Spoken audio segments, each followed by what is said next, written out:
Nisisi ang asong gubat ang mga ito at pinangangalat. Tumatakas na palibasay upahan lamang at walang malasakit sa mga tupa.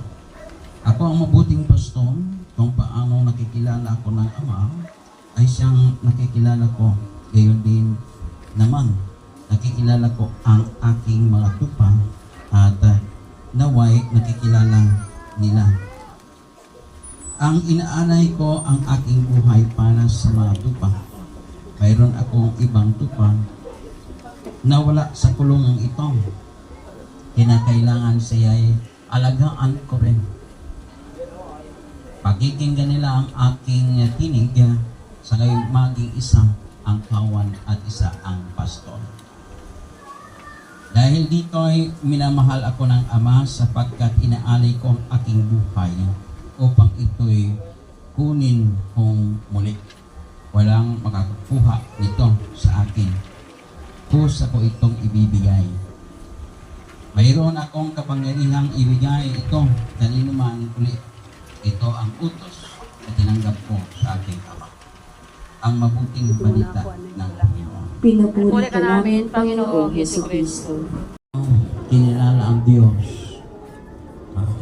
Pero kung kikilalanin natin ang Panginoon sa Ebanghelyong ito, sabi niya, ako ang mabuting pastol na nag-alay ng aking sarili para sa kabutihan ng lahat. Napakagandang ugnayan nito ng tao at Diyos. Pero paminsan makalimot tayo sa pinag-utos sa atin ng Panginoon Jesucristo. So ang mabuting pastor ay gumagawa ng kabutihan para sa lahat. Amen. Kaya ang taliwas sa kabutihan, so ibig sabihin yan, hindi hanggang ngayon.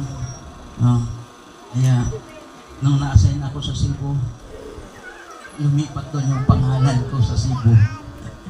Ngayon, linipat ko ulit sa Marcelo. Sabi ko, dito na ako tatanda siguro sa Marcelo Green. Nandito si Maminya. Nagkasama ko yan. Pero paminsan, sumisilip-silip ako sa mga simbahan. Parang namimiss ko yata sila. Hindi ko nakikita. Pero paminsan natatagpuan ko yan sila. Lalo na pag ganitong mga selebrasyon, pagdiriwang. At sinasabi ko pa nga, may isa pa tayong chapel na dapat ayusin. Yang ilang-ilang.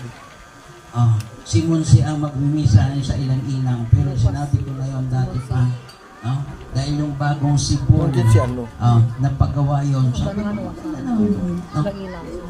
ako ang nag-bless ng bagong sipol. Sabi ko, bakit hindi nyo naman tulungan yung ilang-ilang? Dito, aywan ko.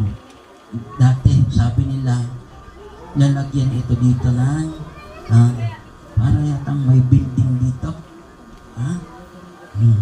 Yun ang plano nila. Kaya pa ba?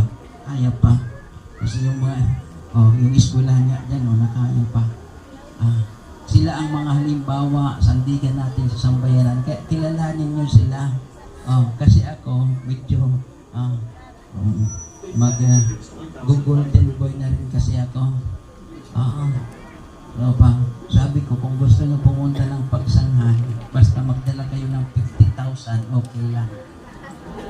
Pag wala kayong 50,000, wag na kayong pumunta.